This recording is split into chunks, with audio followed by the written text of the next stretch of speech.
Hello everybody and welcome back to the channel. Today I got for you my first In the Garage episode 1, Perks and Stats. So today we're going to be talking about the perks of items and modules and wheels and all that you use to make up your car, while I'm also going to tell you about the basic stat setup that you use to tell how your car is doing when you're creating it in the garage. So without dragging on, let's get straight to it.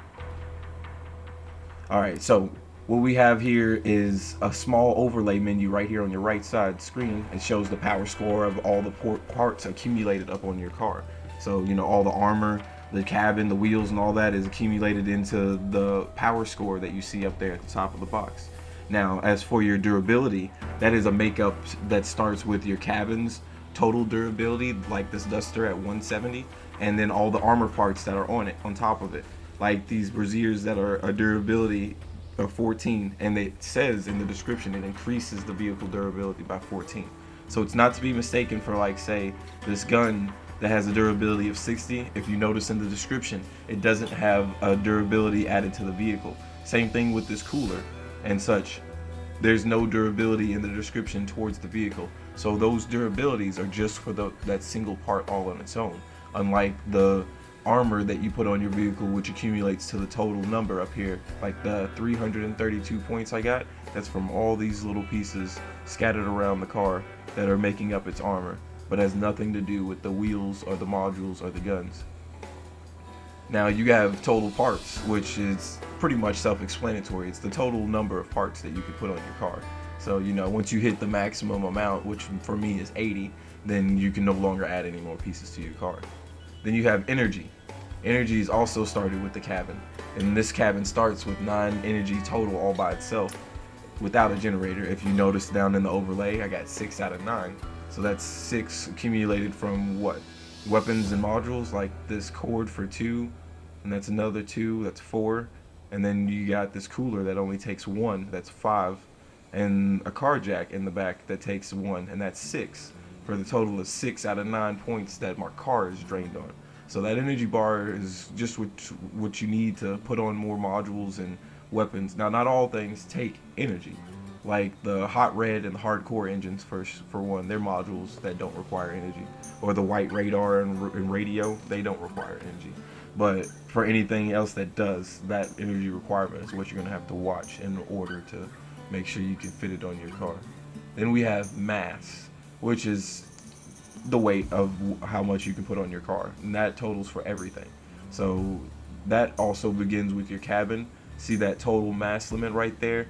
That's 4,000 pounds just from the cabin that I can hold on this vehicle. So with that 4,000 pounds, that's what sets the mass total out of 4,000. Then you have the weight of the items that you put on, like this cord is what, 144 pounds. So together with that one, that's 288 pounds just used for the weapons. You got the cooler that uses 64 pounds. It's pretty light, and it has light armor on this vehicle right now, so, you know, 27 pounds for this piece. What's that, 7 pounds for this piece? So that's just the makeup of how much you can put on a vehicle at any one time based off of the cabin. Engines also give you a bonus to mass, and certain engines like the Cheetah and the Oppressor will give you a bonus to tonnage also, but we'll get to that in a second. It's Colossus, which mine is fused, so don't pay attention to the yellow numbering. It usually, I believe, gives you about 2,400 mass limit, and that's at a cost of a point of energy. The Cheetah gives you 100, not 100, 1,000 weight to your mass limit, and 3,000 to your tonnage, which again we'll get into that in a second. The Eagle gives you to the 2,500, and it costs a point. The Hot Red doesn't cost any energy, but it only gives you 1,000 mass limit, which is, if you notice, much cheaper on the limit, the bonus, than the other engines give to you.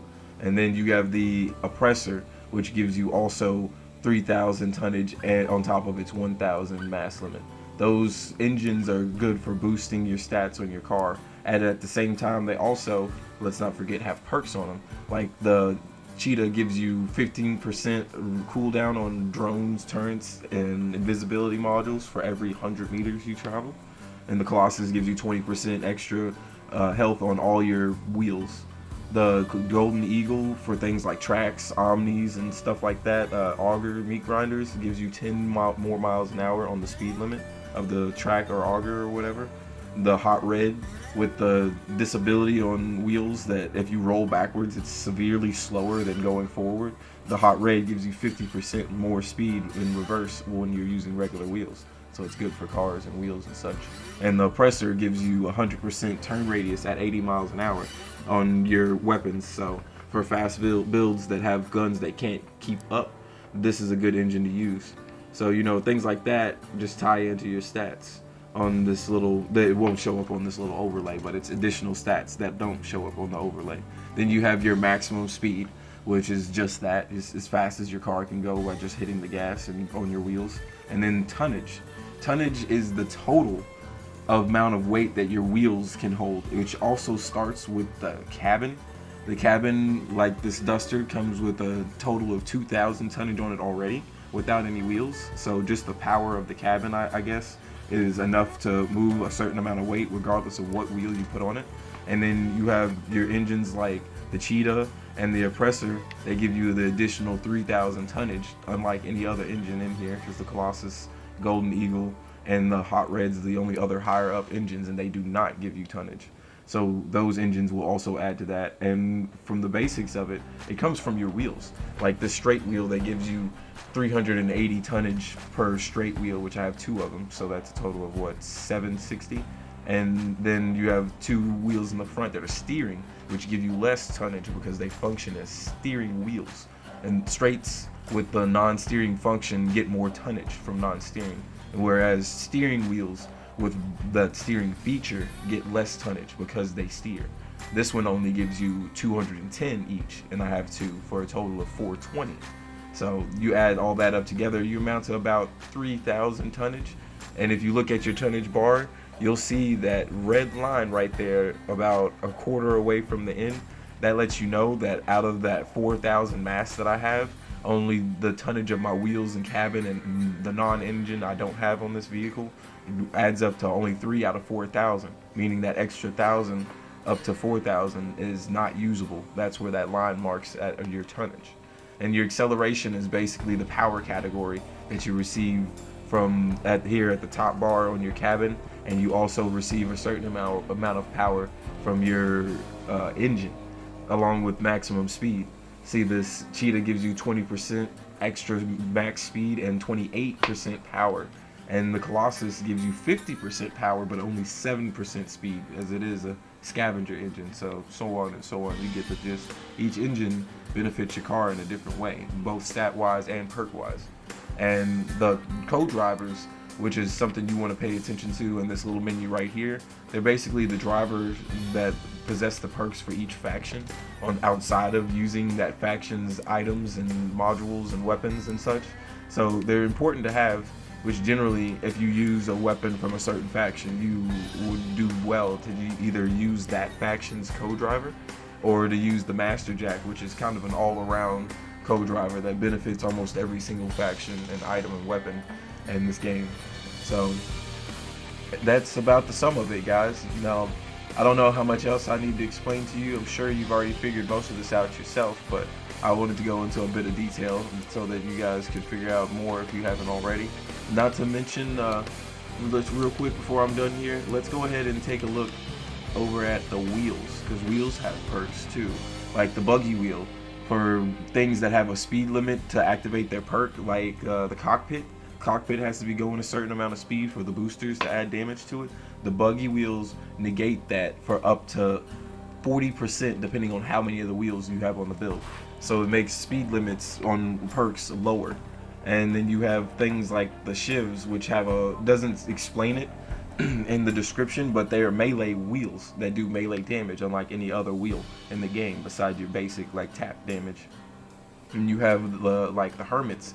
They give you a bonus durability or resistance to damage depending on how fast you're going, up to 70 miles and up to 90 miles an hour at 70% bonus resistance, and it begins at 70 miles an hour.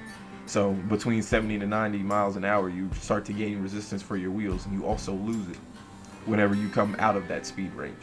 The Bigfoots decrease the time for traveling for activation bonus by up to 50% depending on how many's on there. Like the cheetah, 15% recharge every 100 meters that the cheetah gives you. These Bigfoots can reduce that by up to 50%. So with enough Bigfoots, you only need 50 meters of travel time to get the 15% instead of 100. You know, things like that come into play and become really important. I hope you guys enjoyed this video, and if you did, please leave a like and subscribe down at the bottom under the video to help support this channel getting started. And without a further ado, I will catch you guys next time around in the wasteland. See you.